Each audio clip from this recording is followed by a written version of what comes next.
So today I want to begin with the elephant in the room, the rather tiny elephant in the room, as it were.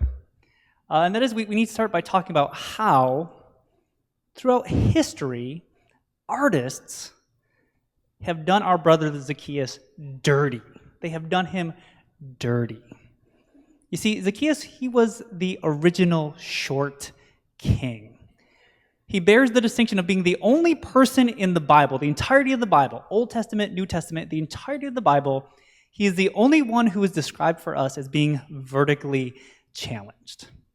Now, according to archaeologists back in Jesus' day, the average height of a man was somewhere between 5'1" and 5'5".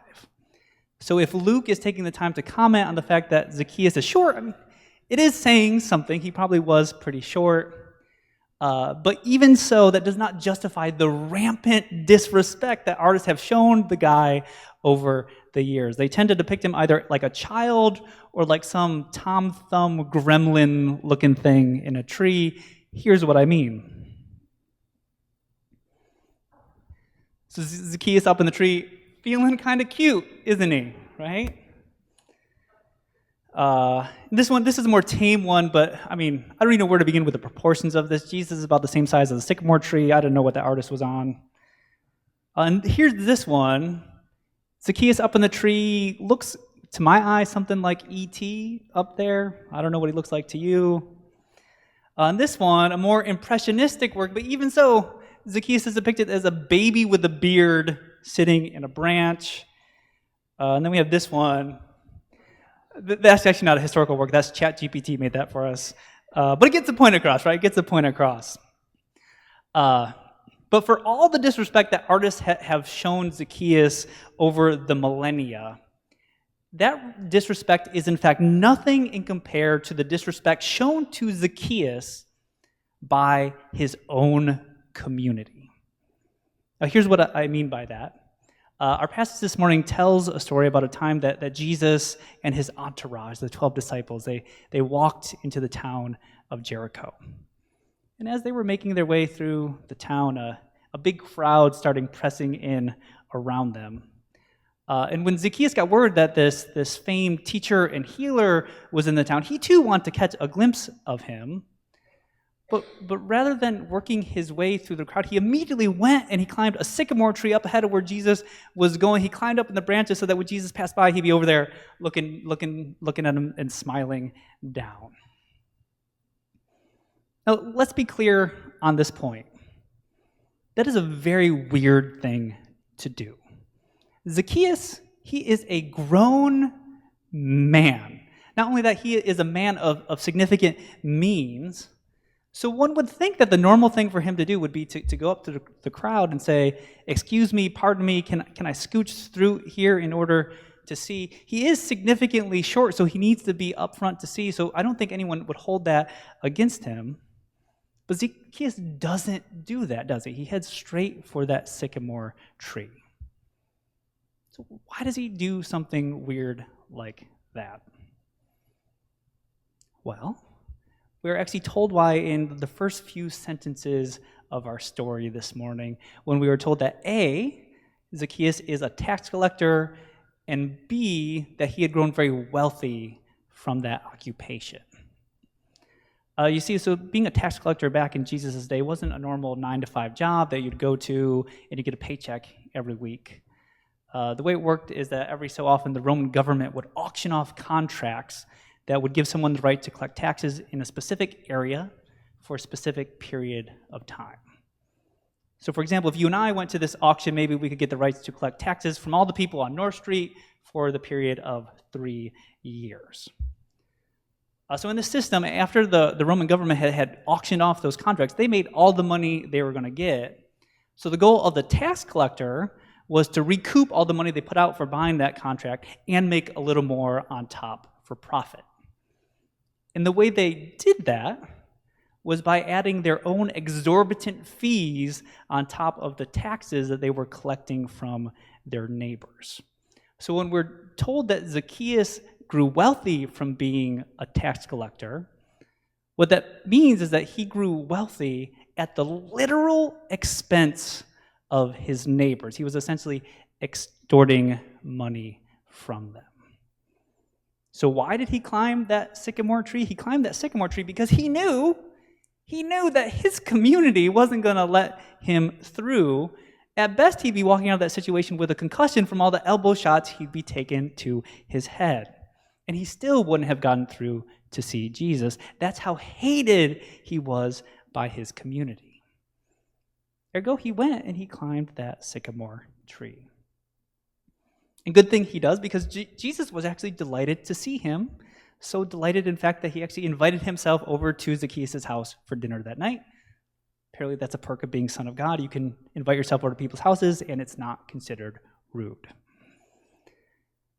Now, for my money, the interesting part of this story is not in Zacchaeus' personal transformation, dramatic though it was, with his willingness to pay back fourfold all the money he had extorted from his neighbors. And rather, for me, the interesting part of the story has to do with the fact that this community, because of the judgments it had made about Zacchaeus, fair though they were, because Zacchaeus had done some rotten things to them, but because of those judgments, this community felt justified in getting in the way. They felt justified in standing between Zacchaeus and Jesus. Right? They didn't like him, so they weren't going to let him get up close. But newsflash, even though they didn't care for him much, Zacchaeus was still a person that Jesus loved, and his encounter with Jesus changed him for the better. Which begs the question for us, I think, are there people out there that we, as a community, we as a church, that we are all too happy to keep away from Jesus because of the judgments that we hold about them, beloved children of God though they are? I mean, I think the obvious one here is that there are not a lot of red hat wearers who come to this church, at least more than once. And does that have to do with the fact that we tend to preach a fairly radically inclusive gospel of love here that is probably not to the taste of about 90% of MAGA folks? For sure, that has something to do with it. But is it also because when they come in this room, they pick up on the vibe that we're kind of looking down on them and maybe perceive them to be less worthy of God's love than we ourselves are? Probably. I'm pretty snide up here, so yeah, they're probably picking up on that vibe. We may not physically elbow them out like Zacchaeus' community would, but no less are we getting in the way. No less are we getting between them and Jesus when they come into this building. And so you may be thinking, sure, Zacchaeus was a crook, but at least he wanted to change, right? He was open to that personal transformation in a way that we perceive most MAGA folks as not being.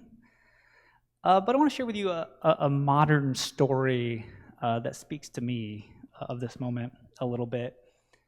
So there's a comedian by the name of Gianmarco Soresi. Has anyone heard of him? He's not famous, but he's internet famous. Like he does a lot of crowd work, so his reels and shorts are kind of popular. But he shares a story that there's a story he likes to share about a conservative friend of his. And he describes his conservative friend as one of those people who is like constantly on Facebook sharing articles about how like a trans woman joined a swim team and she jumped in the water and everybody exploded. Like right-wing clickbait sort of articles he's always sharing. But Soresi says that while his views are quite frankly abhorrent, they're just awful, he is actually a very good person. And that's tricky because we usually act as though holding the right views makes you a good person, but it's not really that simple. And so he likes to share a story about the time that they were out walking in New York City, and up ahead of them, they saw a woman who was very apparently a trans woman. As they're walking along, she trips and she falls into the street. And just at that moment, here comes a bus bearing down at her. And without even thinking of it, before he could even blink, this conservative friend of Ceresi, he runs, risks his life, grabs her out of the road, scoops her up, sets her back on the sidewalk, stands her up, makes sure she's okay, and sends her on her way. And as he's there kind of catching his breath, he mutters under his breath to Ceresi, and that's why men shouldn't wear heels. Right? Awful thing to say, absolutely awful thing to say. But what Ceresi points out is that if it was just him sitting there on the sidewalk, he would have stood there frozen and then just shouted, "Oh no, she's dead." He would have nailed the pronouns, but he would have been of no actual help to her whatsoever. So who is the better person in that situation, right? It's not nearly as simple as we normally like to believe.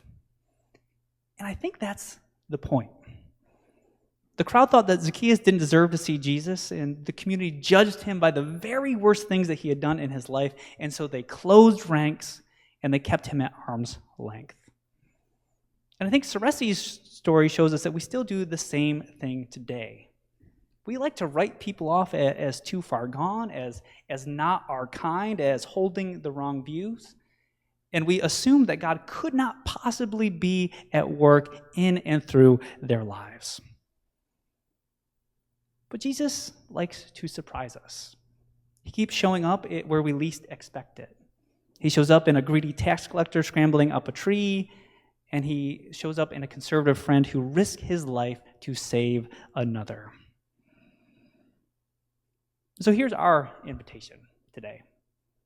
Our invitation is not to be that kind of crowd. Don't be the elbows in the way. Be people who make space. Because the truth is, no one is beyond the reach of God's love. And if we can loosen our grip on our judgments just a little bit, we might discover that the very people who we thought were furthest away from God are actually just waiting for us to step aside so that they can finally see Jesus too. In Jesus' name, may it be so.